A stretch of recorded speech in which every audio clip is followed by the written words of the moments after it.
Field marshal Syed Asim Munir का सैलाब से मुतासरा इलाकों का दौरा। आर्मी चीफ ने सियालकोट सेक्टर, शकरगढ़, नारोवाल और करतारपुर का भी दौरा किया। ISPR के मुताबिक फील्ड मार्शल सैयद आसिम मुनीर को जारी रेस्क्यू और रिलीफ ऑपरेशन पर तफसीली ब्रीफिंग दी गई। नए स्पेल और इसके पेश नज़र इख्तियार की जाने वाली एहतियाती तदबीर से भी आगाह किया गया। फील्ड मार्शल ने जवानों और सिविल इंतजामिया के दरमियान मिसाली कोऑर्डिनेशन को सराहा। रेस्क्यू सरगर्मियों में तेजी लाने की हिदायत। ISPR के मुताबिक फील्ड मार्शल ने करतारपुर में सिख बरादरी से भी मुलाकात की। मुतासरा शहरियों को हर मुमकिन ताउन की यकीन दहानी। फील्ड मार्शल ने कहा, करतारपुर समेत तमाम मजहबी मकामात को असल हालत में बहाल किया जाएगा। पाकिस्तान अपनी जिम्मेदारी अदा करने में कोई कसर नहीं छोड़ेगा। सिख बरादरी का खैर मकदम किया। फील्ड मार्शल ने दरबार साहब करतारपुर का फजाई जायजा भी लिया।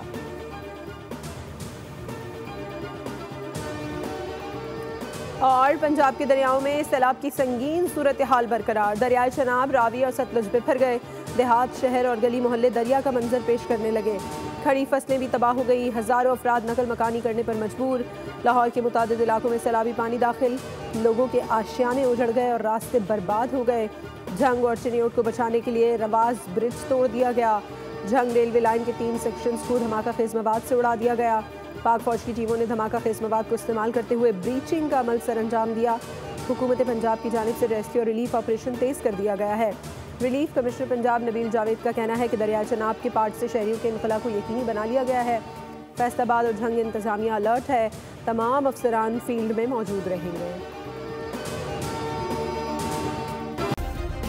सब्सक्राइब करें और बेल दबाएं ताकि कोई खबर रह न जाए।